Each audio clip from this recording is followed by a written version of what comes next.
Hello और नमस्ते। कुछ ही दिन पहले वोडाफोन आइडिया ने उनके सेकेंड क्वार्टर FY22 के रिजल्ट्स यानी कि सितंबर क्वार्टर के रिजल्ट्स अनाउंस किए। मैंने ऑलरेडी अपने ट्विटर अकाउंट के थ्रू काफ़ी सारे उसके बारे में जो मेरा व्यू था वो आपके सामने शेयर किया हुआ है। आप में से काफ़ी लोगों ने शायद पढ़ भी लिया होगा। तो इस वीडियो में मैं रिजल्ट के बारे में कुछ बात नहीं करने वाला ज़्यादा। मैं मेनली कुछ इंपॉर्टेंट स्टैटिस्टिक्स के बारे में बात करने वाला हूं जो मैंने वोडाफोन आइडिया के क्वार्टरली अपडेट्स की जो फाइल रहती है उसमें से मैंने लिए हैं। तो हर रिजल्ट के साथ साथ वो लोग एक क्वार्टरली अपडेट फाइल वो लोग शेयर करते हैं और जिसमें कुछ इंपॉर्टेंट नंबर्स रहते हैं उनके ऑपरेशंस, बिजनेस ऑपरेशंस के बारे में। और वो नंबर्स में से काफ़ी सारी चीज़ें हम लोग आइडेंटिफाई कर सकते हैं वेदर कंपनी कितना स्ट्रगल कर रही है या सरवाइव करने की कितनी कोशिश कर रही है या नहीं। ओके, सो उसके बारे में कुछ इंपॉर्टेंट बातें मैं आपके सामने रखने वाला हूँ उन इंपॉर्टेंट स्टैटिस्टिक्स के नंबर्स के थ्रू। ओके, सो आइए शुरू करते हैं।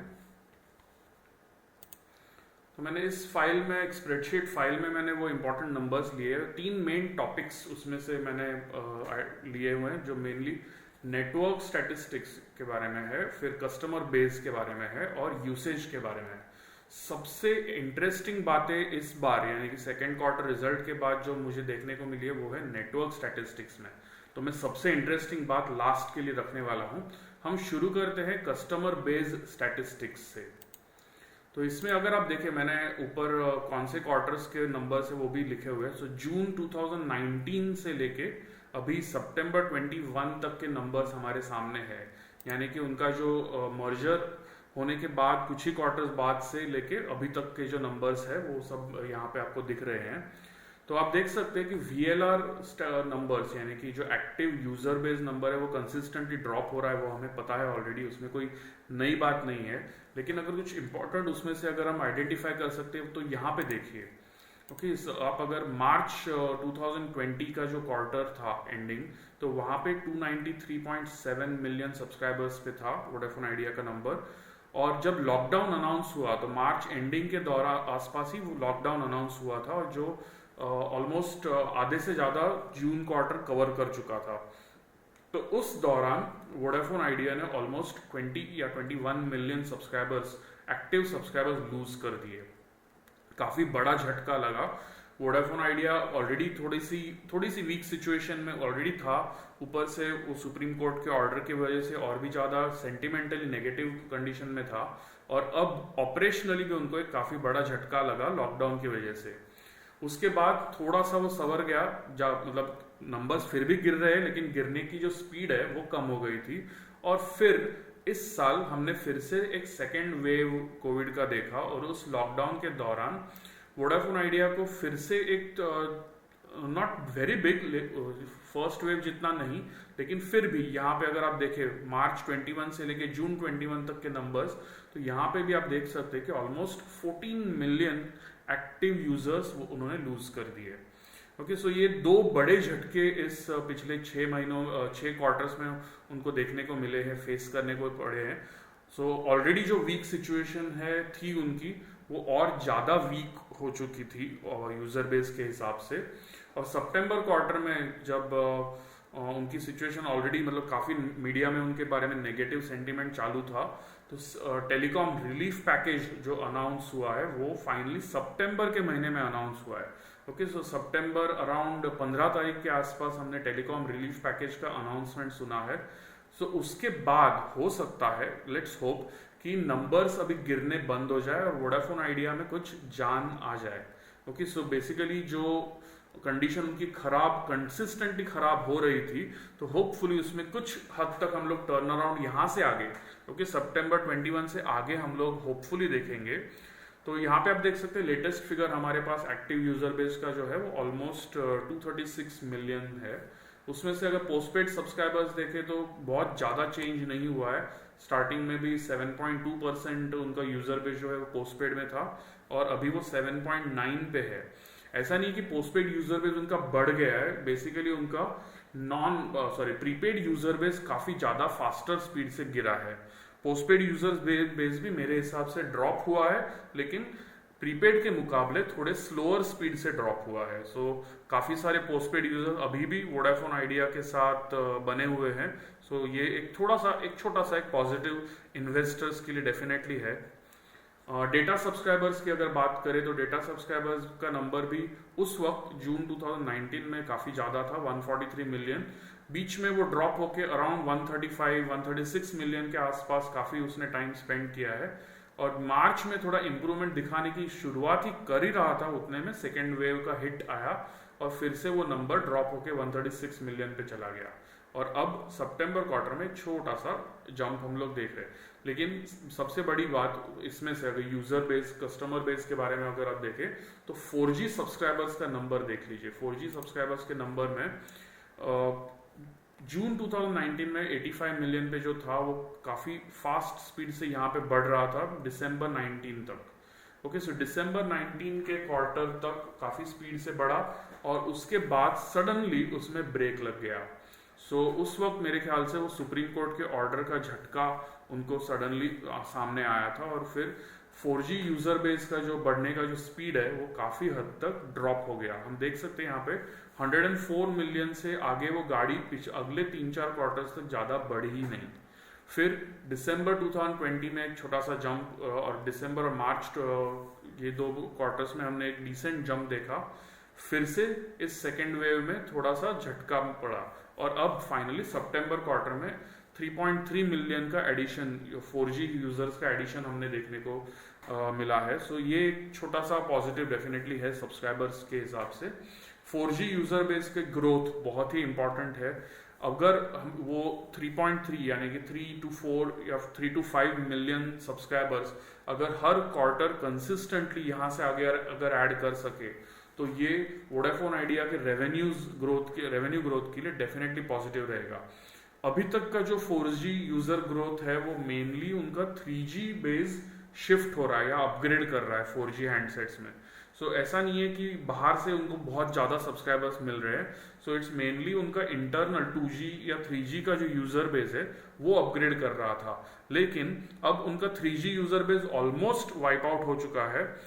इस वक्त जब 116 मिलियन हम लोग 4G सब्सक्राइबर्स देख रहे हैं तो उनका 3G यूजर बेस मेरे हिसाब से अराउंड 6 to 7 मिलियन ही है, बहुत ज़्यादा बचा नहीं है। और अगले हो सकता है 1 या 2 महीनों में या 2-3 महीनों में Vodafone idea 3G network completely shut down कर दे, तो ये जो बचे हुए 6-7 मिलियन सब्सक्राइबर्स 3G पे है उनको भी जबरदस्ती 4G में अपग्रेड करना पड़ेगा या फिर पोर्ट आउट करना पड़ेगा। सो बहुत जल्द हम लोग 3G यूजर बेस के बारे में डिस्कशन बंद ही कर देंगे और वो प्योरली जो वायरलेस ब्रॉडबैंड के नंबर जो हम लोग देखेंगे वो 4G यूजर बेस का ही होगा। As a percentage of active user base 4G subscribers का नंबर ऑलरेडी 49% तक चढ़ गया है, लेकिन उसका मेन रीजन ये है कि उनका जो नॉन 4G यूजर बेस है वो काफी फास्ट स्पीड से गिर रहा था। आपने देखा है 4G यूजर बेस में बहुत ज्यादा एग्रेसिव एक्सपांशन नहीं हुआ है, लेकिन जो एक्टिव यूजर बेस का नंबर है वो काफी फास्ट स्पीड से पिछले 6-7 क्वार्टर्स में काफी फास्ट स्पीड से गिरा है। ओके, सो उस वजह से वो नंबर 49% तक चढ़ गया है। सो डोंट बी सरप्राइज्ड अगर ये नंबर अगले 1 या 2 साल में 60-65% तक भी पहुंच जाता है तो, लेकिन यहाँ से आगे hopefully it will be more driven by 4G user base growth. Okay, so हम उम्मीद करते हैं कि यहाँ से आगे 4G यूजर बेस ग्रोथ की वजह से उनका एक्टिव यूजर बेस गिरने का जो ट्रेंड है वो भी घट जाए और फ्रेश सब्सक्राइबर एडिशन शुरू हो जाए। अब बात करते हैं हम यूसेज स्टैटिस्टिक्स की। ओके, सो उसमें हम देख लेते हैं। सो यूसेज स्टैटिस्टिक्स अगर आप देखें तो voice minutes on the network जो है वो नंबर कंसिस्टेंटली गिर रहा है। जून 2019 में 676 बिलियन मिनट्स ऑफ यूज था, जो गिरते गिरते 480 पे आ गया, यानी कि ऑलमोस्ट 33% का जो वॉल्यूम है वो ड्रॉप हो चुका है पिछले 2 साल में, 2-2.25 साल में। सो इसका मेन रीजन क्या है, तो उनका एक्टिव यूजर बेस का ड्रॉप आपने ऑलरेडी देखा है कि 322 मिलियन से वो एक्टिव यूजर बेस 235 मिलियन पे आ चुका है। सो 2G यूजर्स जो है मेनली जो ज्यादा वॉइस मिनट्स पे ही रिलाय करते हैं नेटवर्क के लिए, नेटवर्क पे, तो उनका यूसेज काफ़ी हद तक ड्रॉप हो चुका है। सो 30% जो ड्रॉप हम लोग देख रहे हैं वो मेनली उस 2G यूज़र बेस के जाने की वजह से है। डेटा वॉल्यूम की बात करें तो डेटा वॉल्यूम रीजनेबली अच्छे स्पीड से ग्रो हुआ है, और स्पेशली लॉकडाउन के दौरान काफ़ी अच्छा ग्रोथ भी देखने को मिला है। ऑब्वियसली ये जो ग्रोथ है वो एयरटेल की ग्रोथ के मुकाबले काफ़ी स्लो है। एयरटेल इससे कई गुना ज़्यादा फास्टर स्पीड से उन्होंने डेटा वॉल्यूम ग्रो किया है, लेकिन उसका मेन रीज़न ये है कि उनका 4G यूज़र बेस का ग्रोथ जो है वो बहुत ही फास्ट था कंपेयर टू वोडाफोन आइडिया। कि वोडाफोन आइडिया ने बेरली पिछले 2-2.5 साल में अगर हम देखें तो बेरली कुछ 25-30 मिलियन 4G यूजर्स ऐड किए, वहीं पे एयरटेल ने कई गुना ज़्यादा 4G यूजर्स उन्होंने ऐड किए, और उस वजह से उनका डेटा वॉल्यूम भी काफ़ी फास्टर स्पीड से ग्रो हुआ है। सो इसमें कोई बहुत सरप्राइजिंग बात नहीं है। यहाँ से आगे हम ज़्यादा फोकस करेंगे कि अगर 4G यूजर बेस ग्रो करता है तो ऑटोमेटिकली डेटा वॉल्यूम भी उस स्पीड से ग्रो करना शुरू करेगा। अब सबसे इंपॉर्टेंट और सबसे इंटरेस्टिंग स्टैटिस्टिक्स पे आते हैं, जो है network and coverage statistics. Okay, so इसमें अगर आप देखें तो सबसे पहले शुरू करते हैं total number of unique towers से। ओके, सो कितने यूनिक टॉवर्स वोडाफोन आइडिया के नेटवर्क पे फिलहाल एक्टिव है।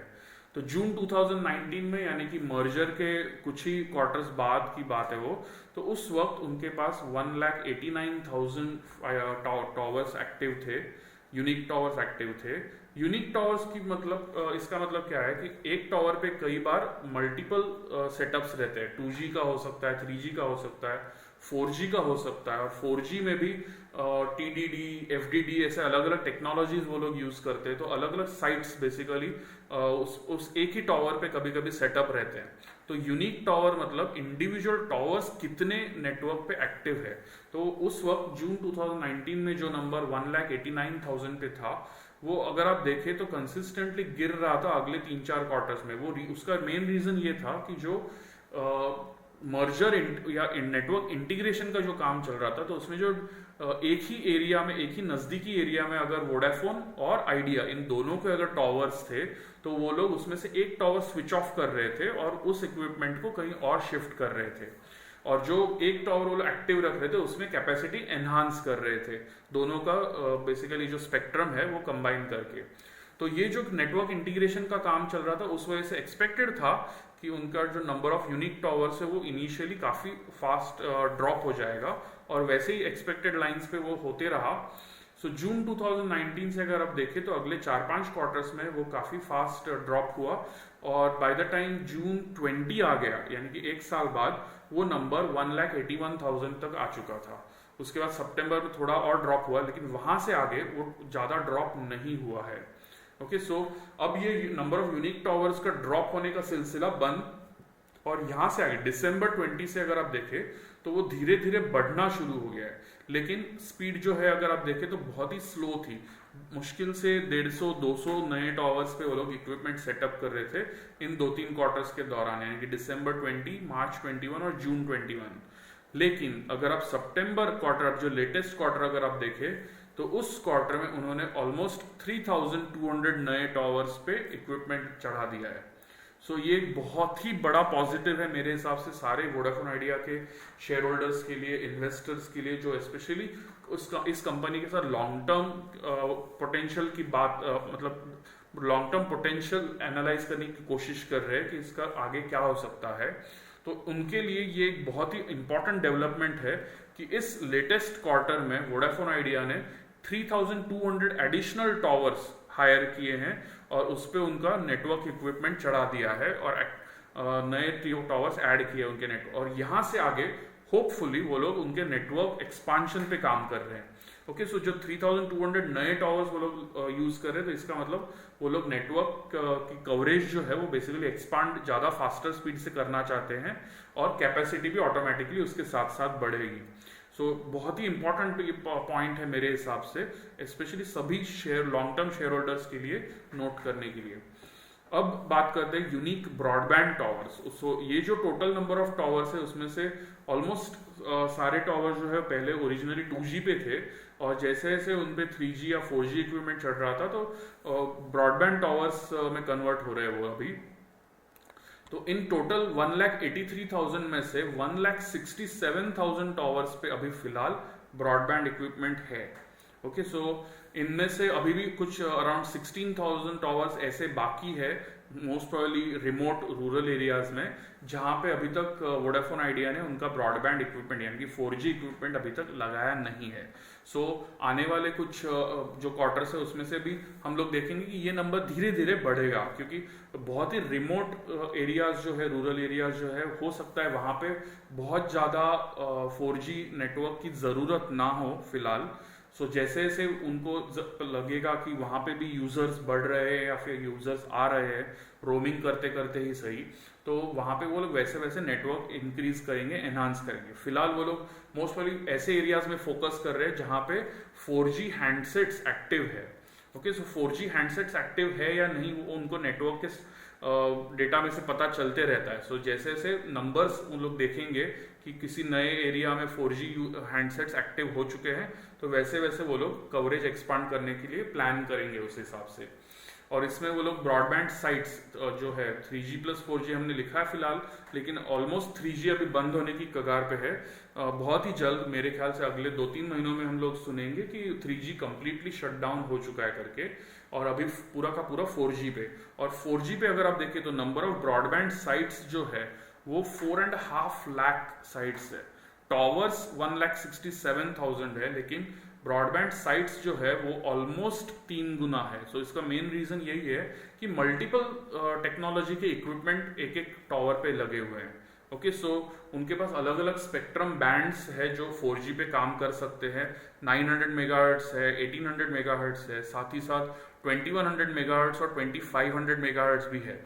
सो TDD टेक्नोलॉजी, FDD टेक्नोलॉजी और अलग अलग कुछ लोग अर्बन एरियाज में कैपेसिटी एनहांसिंग के कुछ टेक्नोलॉजीज वो लोग यूज करते हैं। सो हर टेक्नोलॉजी के लिए एक अलग साइट उनको BTS जो इक्विपमेंट है वो लगाना पड़ता है। तो उस वजह से वो जो नंबर है, नंबर ऑफ टॉवर्स के मुकाबले 3 से 4 गुना, 3 गुना तो मिनिमम हम लोग एक्सपेक्ट करेंगे। हो सकता है कुछ टॉवर्स पे अर्बन एरियाज में तो 4 गुना भी हो, 4 इक्विपमेंट भी लगे हो एक ही टॉवर पे। सो ये नंबर मोस्ट प्रोबेबली और भी बढ़ेगा आगे जाते जाते। ब्रॉडबैंड कवरेज आप देख ही रहे हैं कि कंसिस्टेंटली बढ़ रहा है, और रिसेंट क्वार्टर्स में जो थोड़ा सा स्लो चल रहा था, लेकिन फिर भी एवरी क्वार्टर वो लोग अराउंड 2000 नए टाउन्स या विलेजेस को कवरेज दे रहे हैं। सो ये एक डेफिनेटली मोमेंटम स्लो भले ही है लेकिन पॉजिटिव है, ये एक इम्पॉर्टेंट बात है। सो आगे हो सकता है, जैसे अभी रिसेंटली हमने देखा है कि नए टॉवर्स ज़्यादा फास्टर स्पीड से वो लोग ऐड कर रहे हैं, तो हो सकता है कवरेज, ब्रॉडबैंड कवरेज जो नए विलेजेस और टाउन्स में है वो भी फास्टर स्पीड से ग्रो करेगा। अभी भी अगर आप देखें तो 2G कवरेज जो है वो 4,87,000 टाउन्स एंड विलेजेस में है, जो पिछले कई सालों से स्टेडी है, क्योंकि 2G टेक्नोलॉजी पे वो लोग कोई भी खर्चा नहीं कर रहे। 2G टेक्नोलॉजी बस जो इक्विपमेंट लगा हुआ है वही यूज कर रहे, कोई नया एडिशनल इक्विपमेंट 2G के केस में लग नहीं रहा है। इनफैक्ट जहाँ पे भी पॉसिबल हो 900 मेगाहर्ट्ज का जो फ्रीक्वेंसी स्पेक्ट्रम है वो अगर 2G पे कहीं यूज हो रहा था तो वो लोग धीरे धीरे 4G पे उसको यूज करने की शिफ्टिंग शुरू कर रहे हैं, क्योंकि 4G पे डेफिनेटली उसको कैपेसिटी भी ज़्यादा मिलता है और रेवेन्यू भी पोटेंशियल ज़्यादा मिलता है।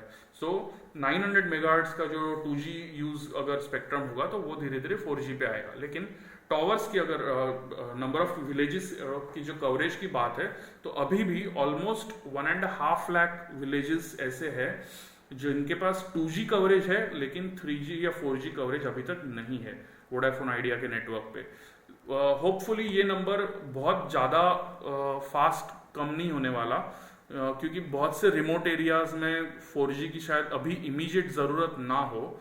जैसे जैसे मैंने थोड़ी देर पहले बोला कि जैसे जैसे उनको पता चले कि 4G हैंडसेट्स एक्टिव हो रहे हैं नए एरियाज में, नए गाँव में, विलेजेस में, तो वैसे वैसे वो लोग वहाँ पे नेटवर्क का एक्सपांशन की प्लानिंग करेंगे। ओके, फिलहाल वहाँ पे कर रहे हैं जहाँ पे ज़्यादा 4G हैंडसेट्स का यूसेज है। Okay, so obviously revenue potential भी उनको देखना पड़ता है कि सिर्फ 2-4 हैंडसेट्स के लिए वो नया इक्विपमेंट लगा नहीं सकते। उनको एक decent number of user base की उम्मीद होनी चाहिए किसी एरिया में, किसी गांव में, किसी विलेज में, तब वहां पे वो लोग 4G इक्विपमेंट सेटअप करेंगे और 4G कवरेज शुरू करेंगे। और 4G कवरेज के लिए ऑब्वियसली उनको बैकएंड नेटवर्क भी वहां तक पहुंचाना पड़ता है, तो उसके लिए भी उनको काफ़ी इंफ्रास्ट्रक्चरल चेंजेस करने पड़ सकते हैं, फाइबर ऑप्टिक हो या माइक्रोवेव लिंक्स हो, तो उसके लिए काफ़ी एक्सपेंसेस पड़ते हैं। सो बहुत ही कम यूज़र बेस के लिए वो लोग नए कवरेज नए विलेजेस में कवरेज एक्सपांड नहीं कर सकते। जैसे ही उनको लगेगा कि यूज़र बेस डिसेंट है और बहुत ही जल्द वो लोग उसके कॉस्ट रिकवरी में की तरफ जा सकते हैं, तो फिर वो नया टावर एक्सपांशन, नए कवरेज एक्सपांशन के लिए वहाँ पे उन विलेजेस में प्लान करेंगे।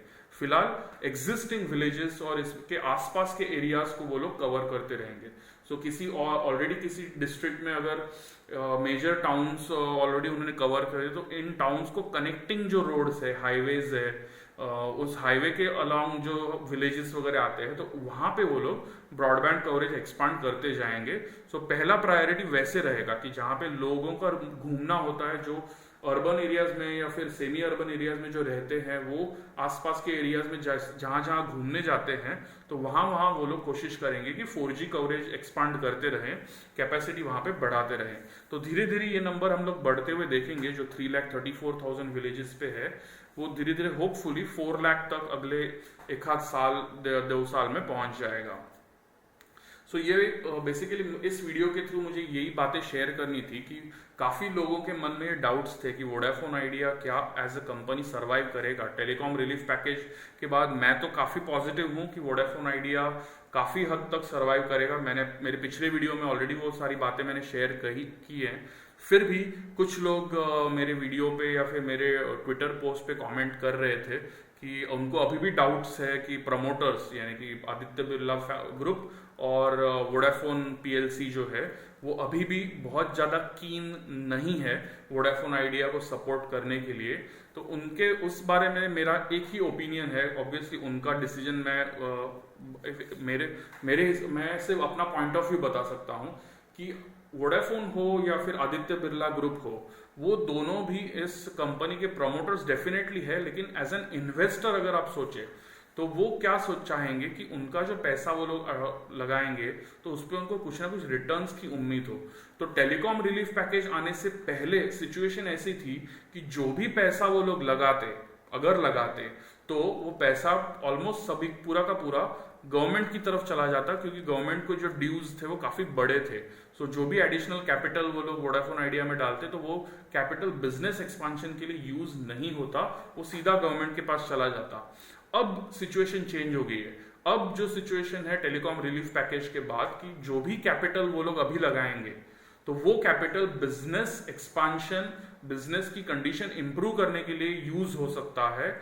4 साल का पीरियड है वो करने के लिए, और इन 4 सालों में जो भी बिजनेस ग्रोथ वो लोग लाएंगे उसमें से फिर पैसा जनरेट करके वो लोग गवर्नमेंट के ड्यूज 4 साल बाद रीपे करना शुरू करेंगे। ओके, सो ये जो अभी जो सिचुएशन है, इस सिचुएशन में मेरे हिसाब से एज एन इन्वेस्टमेंट भी उन दोनों को, यानी कि आदित्य बिरला ग्रुप हो या वोडाफोन पीएलसी हो, उन दोनों को कुछ अट्रैक्टिव प्रोपोजिशन मिल सकता है। इन एडिशन टू दैट नए इन्वेस्टर्स को भी वो लोग अभी ये पॉइंट्स उनके सामने रख सकते हैं कि इन 4 सालों में कंपनी सरवाइव करके ग्रोथ लाके रेवेन्यू इतना पहुंचा सके कि अपने पैरों पे खड़े होके फिर उसमें से पैसा जनरेट करके वो लोग 4 साल बाद गवर्नमेंट के ड्यूज रीपे करना शुरू करें। इसकी काफी हेल्दी चांसेस है, क्योंकि इंडियन मार्केट काफी बड़ा है और इंडियन मार्केट जो टेलीकॉम सर्विसेज उनको जरूरत पड़ने वाली है, तो उसकी डिमांड काफी बड़ी है। यहाँ से वो ग्रो ही करने वाला है। उसमें कोई भी ऐसे श्रिंकेज नहीं होने वाला टेलीकॉम सर्विसेज के रिक्वायरमेंट में। सो मेरे हिसाब से वोडाफोन आइडिया को डेफिनेटली इन्वेस्टर्स भी मिलेंगे, बैंक्स का भी उनको सपोर्ट मिलेगा एडिशनल अगर लेंडिंग की जरूरत पड़े या फिर रिस्ट्रक्चरिंग की जरूरत पड़े तो और ओवरऑल मेरे हिसाब से अगला 1 साल या 2 साल, इन 2 सालों में हम लोग देख सकेंगे कि वोडाफोन आइडिया धीरे धीरे अपने पैरों पे खड़े होने की तरफ बढ़ेगा और 2 साल बाद इतना कैश प्रॉफिट जनरेट करना शुरू करेगा कि वो उनका एडिशनल कैपेक्स रिक्वायरमेंट है वो भी फुलफिल करे, प्लस थोड़े थोड़े पैसे बचा के वो लोग गवर्नमेंट के ड्यूज रीपे करने की तरफ भी बढ़ते रहे। ओके, सो 4 साल का जो टारगेट है उससे काफी पहले मेरे हिसाब से Vodafone idea cash profit generate करना शुरू करेगा, ऐसा मेरा मानना है। और आई एम होपिंग कि उस दिशा में अगले 4 से 6 क्वार्टर्स या 4 से 8 क्वार्टर्स के ड्यूरेशन में हम लोग उस दिशा में काफी डेवलपमेंट्स देखेंगे। सितंबर क्वार्टर जो अभी जो लेटेस्ट क्वार्टर फिनिश हुआ है, ये तो बस एक ट्रेलर है, क्योंकि उनको सिर्फ 15 दिन का पीरियड मिला था टेलीकॉम रिलीफ पैकेज के अनाउंसमेंट के बाद। यहां से आगे वो ज्यादा एग्रेसिवली नेटवर्क पे काम करेंगे, सब्सक्राइबर ग्रोथ पे काम करेंगे। सो यहां से आगे बहुत ज्यादा एक्टिविटी होपफुली हम लोग देखेंगे और नंबर्स भी उस हिसाब से बढ़ना शुरू करेंगे। ओके।